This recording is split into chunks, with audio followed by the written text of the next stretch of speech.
Hello hello जी, राम राम जी। कैसे हो आप सब? आशा करते हैं आप सब भी अच्छे होंगे, स्वस्थ होंगे, मस्त होंगे। और स्वागत है आप सभी का एक बार फिर से एक और प्यारी सी सुबह के साथ नए व्लॉग में। तो जी टाइम हुआ है अभी 5:30 बज गए हैं और दिन है रविवार का और तारीख है 9 मार्च। तो यहाँ पर ना जैसे आपको अभी दिखाया ना बाहर का व्यू, तो बहुत ही मस्त है। और जैसे ना पीछे से आवाज़ आ रही थी गुरुद्वारे की, अगर आपने ध्यान से सुनी होगी तो उस दिन पता नहीं क्यों इतनी तेज आवाज़ आती ना, जैसे हवा चलती ना इस साइड की, तो आवाज़ आती है मंदिरों की भी और जैसे गुरुद्वारे की भी। और साथ में जैसे पक्षी भी वही चहचहा रहे थे ना, कितने मस्त लगते हैं सुबह सुबह पक्षी की आवाज़ अगर हमारे कानों में पड़ती है तो ना कितनी मतलब सुकून सा मिलता है। और यहाँ पे मैंने रख रखी है अपने लिए चाय। तो मुझे काफ़ी टाइम हो गया उठे हुए, तो मैं 4:30 बजे उठ गई थी और जैसे पूरे घर में झाड़ू वगैरह लगाई है, अपने और भी बाकी काम करे हैं। और साथ ही मैंने दाल भिगो रखी है, मूंगी मसरी और काले उड़द की, जो कि अभी नाश्ते में बनेगी। तो दाल को भिगो दिया है, उसको मैं दाल को मैं ऊपर आरी में रख के आऊँगी। जब तक मेरा काम बनेगा तब तक दाल भी बन जाएगी। तो पहले तो मैंने अपनी चाय पी है, चाय बनाई थी मैंने शक्कर वाली। और चाय तो मैं भाई जैसे ना काम वगैरह करती हूँ तो मेरा एक कप चाय का पीने का मन कर जाता है, थोड़ी तलब सी उठती है चाय पीने की। तो चाय पी है और उसके बाद यहाँ पर ना मैंने दाल को धो लिया है अच्छे से और इस पतीली में डाल दिया है। और यहाँ पर हम डालेंगे अभी हमारे सारे ही मसाले। और मसाले सारे डाल रही मैं आज नमक और लाल मिर्च और हल्दी। आज मैंने कुंडी में नहीं कुटी है, नहीं तो मैं हरी मिर्च डालती हूँ। थोड़ा सा जल्दी है इस वजह से मैं ऐसे ही सिंपल वाले मसाले डालूंगी। और ना ही मैंने उस दिन लहसुन डाला, सिर्फ ना प्याज का ही और टमाटर का ही तड़का लगाएंगे यहाँ पर। तो बस यहाँ पर ना इसको ले लिया है और अभी इसको मैं ऊपर आरी में रख के जाऊँगी, तो ये बनती रहेगी। और उसके बाद ना जैसे संडे दिन केशव लोग थोड़ा जल्दी भी उठ गए थे, तो यहाँ पर केशव नहा लिया है और अब जाएगा ये खेड़े पे धोख मारने के लिए। जैसे ना हमारे यहाँ ना दादा खेड़े की धोख लगती है संडे के दिन, तो यहाँ ये अपना दिया लगा कर आ जाएगा। तो अपना इसने सारा सामान अपना आप ही तैयार कर लिया है, बत्ती वगैरह। तो क्योंकि मैं अभी तक नहाई नहीं हूँ तो मैं अपना लग रही हूँ काम करने के लिए। तो अभी लगाऊंगी मैं पोछा। तो कैसे चला गया है अपना दिया लगाने के लिए और यहाँ पर मैं कर लेती हूँ अपनी साफ़ सफाई। तो पोछा लगाऊंगा अभी। तो मैंने यहाँ पर ना बाल्टी में डाल लिया है नमक। तो मैं नमक का पोछा लगाती हूँ जैसे 2 हफ्ते में 2 बार या 3 बार, और सिर्फ ना मंगलवार और वीरवार और शनिवार को छोड़ के। तो इन दिनों में ना नमक का पोछा नहीं लगाना चाहिए और बाकी दिनों में आप पोछा लगा सकते हैं। तो ऊपर का एरिया मैंने बिल्कुल साफ़ कर दिया है, गैस और काउंटर और थोड़े से बर्तन हो गए थे चाय वगैरह के, वो मैंने साफ़ करे हैं। और फटाफट से कर लेते हैं घर की साफ़ सफाई और फिर करेंगे नाश्ता की तैयारी। तब तक केशव पापा भी आ जाएंगे। तो जैसे ना अभी कई दिन से ना केशव पापा थोड़ा जल्दी भी जा रहे हैं काम पे। जैसे जैसे अभी जैसे मौसम भी थोड़ा चेंज हो गया है और दिन में ना इतनी धूप पड़ती है भी बहुत ही तेज़ वाली, तो सहन नहीं होती है, बिल्कुल गर्मी वाली धूप पड़नी शुरू हो गई है। तो जैसे ना रसोई का तो एरिया मैंने बिल्कुल साफ़ कर दिया है, रसोई में पोछा लगा दिया है। और उसके बाद जैसे बेड पे कंबल वगैरह पड़े हुए थे उसकी तह लगाई है और बेड को भी सेट कर दिया है। देखो जब अगर सारे उठ गए हों बेड पे से खाटों पे से, तो बिस्तर को ना तुरंत ही उठा के तह लगा के रख दीजिए। अगर अगर सो रहे हैं तब देखो दूसरी बात है। अगर ना सारे उठ गए हों और बिस्तर पड़े हो ना बेड पे, तो वो अच्छे भी लगते हैं, तो एक अजीब सा लगता है ना माहौल सा घर का भी। और फिर यहाँ पर ना जो मैं अभी ना जैसे टाइलें लगी हूँ ना कमरे में, तो इन पर भी मैं कपड़ा लगा रही हूँ। तो जो भी मेरा काम होता है ना डस्टिंग वाला, तो मैं पोछा लगाते लगाते ही साफ़ करती हूँ। अगर ना हम हर काम को ना 15-15 मिनट भी देंगे ना, तो हमारा घर बिल्कुल साफ़ रहता है। और एक बहन का कमेंट था कि आप ना इतने जल्दी कैसे उठते हो और आप ना दिन भर इतना काम करते हो तो आपको थकावट नहीं होती क्या? तो भाई पहली बात तो ये है कि मैंने जैसे कई बार बताया भी है, मुझे ना अच्छा लगता है सुबह जल्दी उठना। और मेरी एक आदत सी बनी हुई है सुबह जल्दी उठने की। जैसे यूट्यूब पर आने से पहले भी मैं जल्दी ही उठती थी, ऐसी बात नहीं कि मैं अब वीडियो बनाने के लिए ही उठती हूँ, नहीं भाई। अब जैसे मैंने पहले बताया भी कई बार, जैसे मैं ओम शांति में जाती थी सुबह के टाइम पे, इस वजह से मैं जल्दी भी उठती थी। और सुबह जल्दी के सब पापा काम पे भी जाते हैं, तो मुझे इसलिए भी जल्दी उठना पड़ता है। तो फिर मैं सोती नहीं हूँ, तो मैं अपने काम पे लगी रहती हूँ। और जल्दी उठने से देखो भाई कितने सारे फायदे ही फायदे हैं, नुकसान तो कोई है नहीं। और हमारे सारे काम टाइम पर ही बन जाते हैं। और रही बात है थकान की, तो भाई इतने काम देखो घर में अब नहीं होते हैं, झाड़ू पोछा बर्तन भांडा कपड़े लत्ते यही तो काम होते हैं हमारे डेली के ही। तो पहले वाली भी तो महिलाएं थी भाई, इतने सारे काम होते थे हाथों से सारे काम, कोई मशीन का कोई काम था ही नहीं कि हम मशीनों से कोई काम करें पहले टाइम पे। और जैसे पहले पशु भी रखते थे और पहले वाली महिलाएं खेतों में जाती थी और घर का भी काम करती थी और बड़े बड़े परिवार भी होते थे। तो वो भी तो एक टाइम था, हम तो फिर भी ना सारे काम मशीनों से करते हैं और घर में ही रह के ही काम करते हैं, कोई इतना भारी काम भी नहीं है और फिर भी हमें थकान लगती है। ये ना हमारे अंदरूनी ही कमज़ोरी है भाई, दिमाग की कमज़ोरी है, जो कि हम ना इन चीज़ों को बिल्कुल मतलब कि भारी लेकर ही समझते हैं कि बहुत बड़ा काम कर रहे हैं हम घर का। तो इन कामों में कोई मुझे थकान नहीं लगती, मुझे अच्छा लगता है अपने घर का। मैं घर की जिम्मेदारी अच्छे से निभाती हूँ जितना मेरे से हो पाता है। हाँ देखो, थोड़ी बहुत देखो थकान होती है ना, तो आपको आप ना आधा घंटा आराम कर लीजिए अगर आप जल्दी उठ रहे हो तो। अगर आप ना लेट से उठ रहे हो ना, तब आपको आलस आएगा और आपके काम भी टाइम पर नहीं बनेंगे। और रही बात एक्स्ट्रा कामों की, तो एक्स्ट्रा काम भी आपके नहीं बन पाएंगे लेट से उठने से, और तभी हमारे शरीर में मतलब कि आलस भी आता है और हमें कमज़ोरी महसूस होती है और चिड़चिड़ापन भी आता है। सिर्फ लेट उठने की वजह से ही होता है, बहुत सारी मतलब कि कमज़ोरियाँ होती हैं लेट उठने से। और उसके बाद जैसे मेरा सारा काम हो गया था और नहा धो के ना फिर मैंने जैसे पूजा भी कर ली है और मंदिर में दिया केसर नहीं लगाया था। और फिर यहाँ पर ना जैसे संडे के दिन ना हमारे यहाँ गोबर से लीपते हैं अपने जो मेन दरवाज़ा होता है ना, हमारा मेन गेट होता है, मेन गेट के बाहर तो गोबर से लीपते हैं। तो यहाँ पर गाय का गोबर मैंने सुबह ही रख दिया था बाहर ला के, जैसे हमारे घर के पास में ही गाय है उसका, तो मैंने यहाँ पर गोबर से लिपाई कर दी है। वैसे मैंने पहले भी कई बार बताया है। तो जैसे ना मेरे ससुराल में ही ये काम होता है, मेरे मायके में तो देखो नहीं करते हैं, लीपते हैं गोबर से, पर यहाँ पर ना संडे के दिन हर घर के आगे ना गोबर से आपको लिपा ही दिखेगा और अच्छा लगता है गोबर से लीपना, वो भी गाय के गोबर से। और ये अशुभ मतलब शुभ होता है लीपना और अच्छा भी लगता है ये सब काम करके मुझे। तो उसके बाद ना हाथ धोए अपने और नीचे भी अपने और काम करे हैं। और जैसे ना अभी मैं कर लेती हूँ सब्जी और रोटी बनाने की तैयारी। तो दाल भी हमारी देखो बन चुकी है और कितनी बड़ी बड़ी दाल बनी है, चाहे आप इसमें तड़का भी ना लगाओ तब भी मस्त दाल लगेगी।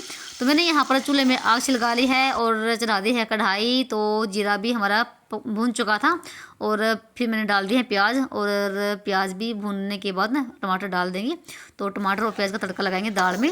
और यहाँ पर आपको दाल दिखा दी मैं कितनी मस्त वाली बनी ना, तो मुझे ये दाल ना बहुत ही पसंद है। और अच्छी दाल ना लंगर में ही मुझे खाई थी एक बार गुरुद्वारे में, तो ऐसी दाल बनती है वहाँ पर भी और मतलब कि मस्त लगती है दाल ऐसी। और फिर उसके बाद ना टमाटर प्याज बिल्कुल तैयार हो गए थे छौंक के लिए। और फिर मैंने यहाँ पर दाल डाल दी है और 5-10 मिनट के लिए मैंने चूल्हे पे ही दाल को रखा रहने दिया। और फिर उसके बाद मैंने इस दाल को ना पतीली में ही खाली कर दिया था और कढ़ाई को रख दिया था एक साइड में, क्योंकि यहाँ पर अभी मैं रोटी बनाऊंगी और साथ साथ में सारे यहाँ पर खाते रहेंगे। तो दाल हमारी बन चुकी है और दाल भी बहुत ही मस्त वाली बनी थी। चूल्हे में आरे में जो भी दाल बनाते हैं ना वो लगती ही मतलब मस्त वाली है। अगर ना मिट्टी का जो मटका होता है ना, मिट्टी की जो फरवी होती है, हमारे यहाँ तो फरवी बोलते हैं, छोटी सी होती है, कुल्ड ऐसा होता है वो, तो अगर उसमें दाल बनाते हैं ना तो और भी ज़्यादा मस्त बनती है उसमें दाल। तो मेरे पास मिट्टी का नहीं है तो मैं पतीले में ही बनाती हूँ, पतीले में भी मस्त बनती है। तो यहाँ पर फिर लगी थी मैं रोटी बनाने के लिए। और यहाँ पर ना कैसे लोगों ने काम बढ़ा रखा है, तो लोगों ने सारे मेरे जो पौधे ना पौधे हैं यहाँ पर ग्रो बैग में, तो सारे उठा उठा के ना आगे की तरफ रख दिए हैं और जगह खाली कर दी है।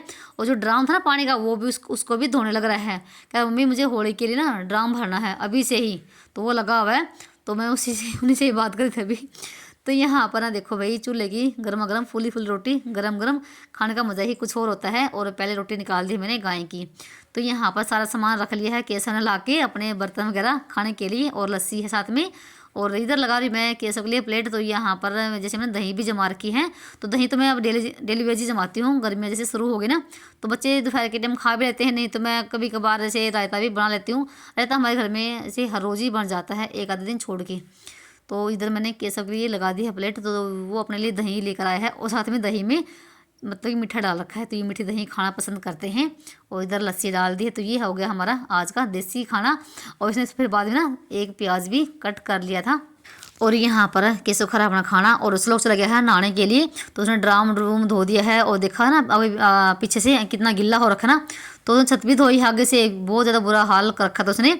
तो वो नहा के आएगा और फिर वो खाना खाएगा। तो यहाँ पर इसका चल रहा है। और उसके बाद ना हमारा सभी का खाना पीना हो गया था और बीच में ना केसव पापा भी आ गए थे, तो वो भी अपना खा के चले गए हैं और हमारा भी खाना हो गया था। और जो भी यहाँ पर बर्तन भाड़ा रखा था सारा मैं नीचे रख कर आई थी और बर्तन भी मांझ कर आ गई थी।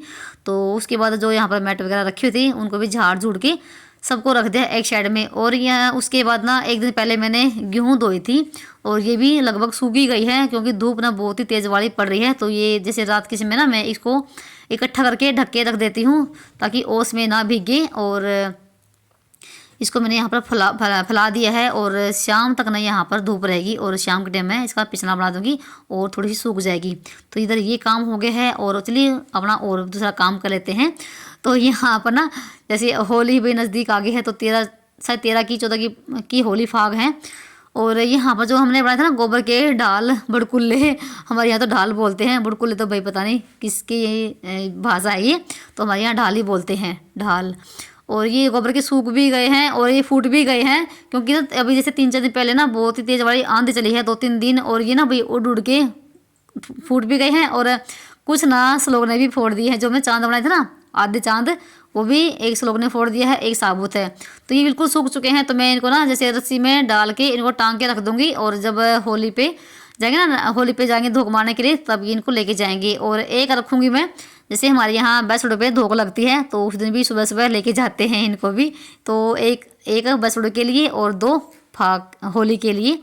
तो यहाँ पर मैंने 3 रस्सी इनमें डाल दी है, इनको बना दिया है। और उसके बाद यहाँ पर ना जो कट्टे पे हो गई थी करसी वगैरह, तो इनको मैंने उठा के डस्टबिन में फेंक दिया है। और इस कट्टे को भी धो के रखा है, क्योंकि गोबर का था ये, और ये अच्छे से आराम से धुल गया था। और इनको मैंने टांग दिया है यहाँ पर रसोई में। तो एक कील थी कड़ी में, तो इधर ये टंगे रहेंगे। तो चलिए हमारा ये भी काम हो गया है, ऊपर का सारा काम निपटा के आराम से, और फिर आ गए थे हम नीचे। तो अभी हम दूसरा काम कर लेते हैं यहाँ पर। तो जैसे ना भाई होली आ रही है, और होली पे स्पेशल भाई गुजिया बनती है। तो आज हम बनाएंगे गुजिया स्पेशल रेसिपी। और यहाँ पर हमने क्या लेना है, तो मैंने यहाँ पर ना 1 कटोरी के आसपास में ना सूजी ली थी, और सूजी को हमने यहाँ पर भून लिया है। थोड़ा सा आज मैं जल्दी में आपको दिखा रही हूँ भाई, नहीं तो लंबी वीडियो हो जाती है, और वैसे भी मेरी आज ना लंबी वीडियो है भाई। तो मैंने 1 कटोरी के आसपास में तो सूजी को भून लिया है। और उसके बाद जो मैंने खोआ निकाला था ना भी 4-5 दिन पहले, उसको भी गर्म कर लेंगे। तो मैंने यहाँ पर लीजिए ना, ये आधे किलो के आसपास में था, तो थोड़ा सा बच्चों ने ये खा भी लिया है, बूरा मिला के उसके पेड़े बना के। और यहाँ पर देखो 100-150 ग्राम के आसपास में तो भी आराम से होगा, ये ज़्यादा ही भले हो। और उसको मैंने गर्म कर लिया है। वैसे फ्राई पैन गर्म था, तो उसमें रखा वो अपना आप गर्म हो गया है। और फिर बीच में जैसे ना बूरा ख़त्म हो गया था, तो कैसे बूरा लेने के लिए चला गया है। तब तक यहाँ पर हम अपना आटा तैयार कर लेते हैं। तो मैंने मैदा ले लिया है आधे किलो के आसपास में। तो मैंने कोई तोला नहीं है, ना ही कोई किसी चीज़ से मापा है, जितनी आपको गुजिया बनानी हो उसके हिसाब से आप ले लीजिए। तो यहाँ पर आधे किलो के आसपास में तो मैदा है, और थोड़ा सा मैंने इसमें नमक भी डाल दिया है। आप नमक जरूर डालना, नहीं तो ये फीकी फीकी लगेगी बाहर से। और उसके बाद आप रिफाइंड और तेल की जगह ना आप घी डालना, तो घी से ना मस्त वाले करारे बनती है हमारी गुजिया। तो मैंने यहाँ पर ना घी डाल लिया है काफ़ी सारा, और इसको ना मिला लिया है। और देखो मुट्ठी टाइप में ना ये बननी शुरू हो गई है। और उसके बाद मैंने यहाँ पर ना गर्म पानी में इसका आटा तैयार कर दिया। देखो तो ये हमारा एक डो तैयार हो गया है, और इसको अब रख देंगे हम रेस्ट के लिए, जब तक हम अपना बाकी और काम कर लेते हैं। चलिए यहाँ पर हम अभी खोए में मिला लेते हैं जो सारा सामान हमने यहाँ पर तैयार कर रखा है। तो खोया हमारा गर्म हो गया है, और यहाँ पर मैं थोड़े से ड्राई फ्रूट निकाल लिए हैं। अगर आपके पास हो तो डाल लीजिए, नहीं तो कोई ज़रूरी भी नहीं है। और इधर यहाँ पर ना 1 कटोरी के आसपास में ये सूजी थी, थोड़ी सी मैंने इसमें से रख ली है। और यहाँ पर मैंने खोपा मिक्सी में निकाला है। तो मेरे पास ना जैसे नारियल का बुरादा नहीं था, अगर आपके पास नहीं हो ना, तो आप खोपा भी डाल सकते हैं मिक्सी में पीस के, बिल्कुल बारीक सा करके। वो भी मैंने यहाँ पर डाल दिया है। थोड़ी सी दाख डाल दी है, थोड़ी सी बादाम डाल दिए हैं। और उसके बाद यहाँ पर ना डाल लेंगे हम मीठा बूरा, तो जो कि अभी केसव लेकर आया है मार्केट से, तो ख़त्म हो गया था ये। और उसके बाद जितना आपको मीठा पसंद हो उतना डाल लीजिए। फिर यहाँ पर ना मैंने सभी को मिला दिया है। और देखो यहाँ पर ना ये भी एक डोसा तैयार हो गया है। तो बिल्कुल भी सूखा सूखा नहीं है, क्योंकि मैंने खूब सारा इसमें खोया मिलाया है। और चाहे आप ना इसको ऐसे भी खा सकते हैं, तब भी मस्त लगा है, मतलब लग रहा था। और उसके बाद चलिए मैंने यहाँ अपना गैस पे रख दिया था फ्राई पैन में तेल डाल के। और ये तेल है मैंने रिफाइंड में ही बनाई थी ये। आप चाहो तो आपकी मर्जी है, आप जिसमें भी बनाना चाहो, तेल में, रिफाइंड में, घी में। और अभी जैसे हमारा आटा भी तैयार हो गया था, तो मैंने इसके ना भी लंबे टाइप में करके इसको बेल के और इसके गोले से कट कर लिए हैं चाकू के साथ। जितनी साइज़ में आपको भाई बनाना हो वो बना सकते हैं। तो मेरे पास ना तो कोई सांचा है बनाने का, और तो मैं हाथ से बनाऊंगी, जैसे भी छोटी बड़ी बनेगी भाई। पर बनी थी बहुत ही मस्त वाली। आप ना अगर इस तरीके से बनाओगे ना, तो बहुत ही आसान तरीका बताया मैंने, बिल्कुल देसी तरीका और आसान तरीका। जैसे हम सिंपल हाउसवाइफ देखो घर में होती हैं, कभी कभी ना हमारे पास सामान नहीं होता है, हर चीज़ नहीं होती घर में, और सिंपल तरीके से हमारा मन करता है कि हम बनाएं, तो आप ना आसानी से बना सकते हैं। तो यहाँ पर ना मैंने इधर ना लोई सी ना बेल ली है, इनको, और जैसे 3-4 मैंने इकट्ठी बेल ली है और फिर इनको हम भरना शुरू कर दिया है मैंने। और भरने के बाद ना इसमें और आगे से मैंने बिल्कुल इसको ना चिपका दिया है, बिल्कुल हाथों से बिल्कुल प्रेस कर करके देखो यहाँ पर ना बिल्कुल चिपक गया है। ये बस ना फटने नहीं चाहिए, अगर अगर एक भी फट जाएगी ना तो हमारा सारा तेल ही खराब हो जाएगा। तो बिल्कुल ना सावधानी से अच्छे से इनको बंद करिए। और फिर यहाँ पर जैसे ना अभी गूंठे से ना दोनों गूंठे की सहायता से इनको ना मैं ऊपर का डिजाइन बना रही हूँ। देखो यहाँ पर ना एक तो मैंने बना दी है और उसके बाद ना फिर मैंने यहाँ पर ना 5-6 तैयार कर ली हैं, जैसे अभी बना रही हूँ। सच्ची भाई एक शुरू में तो मुझे लगी थी अजीब सी, फिर तो जैसे ना प्रैक्टिस ही हो गई थी और मज़ा आता भी ऐसे बनाने में। देखो यहाँ पर ना भले ही छोटी बड़ी लग रही होंगी आपको, पर ना बनी थी बहुत ही मस्त वाली। और ये देखो भाई मार्केट में ना ये जैसे बहुत ही महंगी मिलती हैं, शायद 500-600 रुपये किलो शायद मिलती होंगी। और जैसे मैंने पिछली होली पे भी बनाई थी और अब की बार भी बनाई है अभी, और होली स्पेशल भाई ये गुजिया है। और यहाँ पर बिल्कुल आसान तरीका और सिंपल तरीका है और सच में बहुत ही बढ़िया बड़ी बनती हैं। कोई भी इसमें झंझट नहीं है और ना ही कोई इसमें परेशानी आती बनाने में। हाँ थोड़ा सा देखो टाइम जरूर लगता है, अगर 2-3 जने हो ना बनाने वाले तो जल्दी बन जाता है। ये यहाँ पर देखो अकेले बनाने में थोड़ा सा टाइम लगता है। और जैसे ना अभी मैंने जैसे 12 तैयार कर लिए हैं ये, और अभी आटा बाकी है। जब तक ये पकेंगी तब तक मैं और को तैयार कर लूँगी। तो यहाँ पर मैंने एक साथ में 5 डाल दी हैं। और उसके बाद ना यहाँ पर मैंने बिल्कुल धीमी धीमी आंच करती है। तो धीमी धीमी आंच पे ही पकानी है ताकि अंदर से भी हमारा मैदा पक जाए। अगर हम तेल आंच पे पकाएंगे ना तो ये फिर ये अंदर से तो देखो कच्चा रहेगा और बाहर से पक जाएगा। तो मैं जैसे चम्मच से इनको उल्टा पलटी कर रही हूँ। और उसके बाद ना देखो यहाँ पर ना कम से कम ना भी मैंने धीमी धीमी आंच पे ना 10-15 मिनट ये पकाया होगा आराम से। तो यहाँ पर हमारा एक बार की तो देखो ये बिल्कुल पक चुकी हैं और तैयार हो गए हैं। तो मैंने इनको निकाल दिया है और मैंने ये रिफाइंड में ही बनाए हैं। और यहाँ पर देखो कोई भी तेल नहीं टपक रहा है और ना ही इस पर कोई तेल चिपक रहा है। तो देखो उसके बाद ना मैंने एक बार की निकाल दी है और दूसरी बार की मैंने यहाँ पर ना ऐसे ही 4-4 5-5 डाल दी है। वो आपकी मर्जी, आपको कितना ही डालना है। और यहाँ पर भी इसको मैंने ऐसे ही 15-20 मिनट पकाया है धीमी धीमी आंच पे। और यहाँ पर दूसरी बार की मैंने निकाल दी है। और भाई सच्ची में तेल भी बहुत ही कम लगा था। और घर पे जैसे हम बनाते हैं ना तो सस्ते पड़ते हैं, और जैसे हम मार्केट से लेकर आते हैं तो ना तो उसमें देखो पेट भरता है और महंगी भी बहुत ज़्यादा आती हैं। और आप ना थोड़े से ही आधी किलो मैदे में आप खूब सारे यहाँ पर हमारी गुजिया बन जाती हैं। और यहाँ पर देखो आधी किलो में ना 2 किलो के आसपास में हमारी गुजिया बन गई थी और सभी ने भाई पेट भर के खाई है। ऐसी बात नहीं, देखो यहाँ पर हमारी सारी गुजिया बन गई है और मुझे काफ़ी टाइम लग गया, 1 घंटे से ऊपर लग गया होगा। मैं ना 10:30 बजे के आसपास में लगी थी सारी तैयारी करने के लिए। और यहाँ पर आपको मैं दिखा दी, देखो अंदर से मैंने आपको फोड़ के दिखाया, बहुत ही मस्त लगी थी भाई। और बिल्कुल करारी है ना, तो कोई नरम है और आवाज़ भी आती। वैसे मैं वॉइस कर रही हूँ तो मैंने जैसे पीछे की म्यूट कर दी है, तो वैसे बीच में ना कोई आ भी गया था इस वजह से। तो देखो बहुत ही मस्त वाली गुजिया हमारी बनकर तैयार हुई हैं झटपट से, और कम टाइम में कम सामान में कोई ज़्यादा खर्च नहीं आता है अगर हम घर पे बनाते हैं तो। और आप सभी को भाई आज की वीडियो कैसे लगी और ये मेरी गुजिया बनाने का तरीका आपको कैसा लगा बताना कमेंट करके। और जो भी भाई बहन चैनल पर पहले बार आते हैं प्लीज़ चैनल को भी सब्सक्राइब कर लीजिए और एक छोटा सा प्यारा सा कमेंट भी कर लीजिए, ताकि मुझे भी पता चलता रहे कि आपको मेरी वीडियो कितनी पसंद आती हैं। और अब की होली पर भाई ये गुजिया ज़रूर बनाना अपने तरीके से और सिंपल तरीके से बनाना। चलिए मिलते हैं एक और नए ब्लॉग में, तब तक के लिए बाय बाय।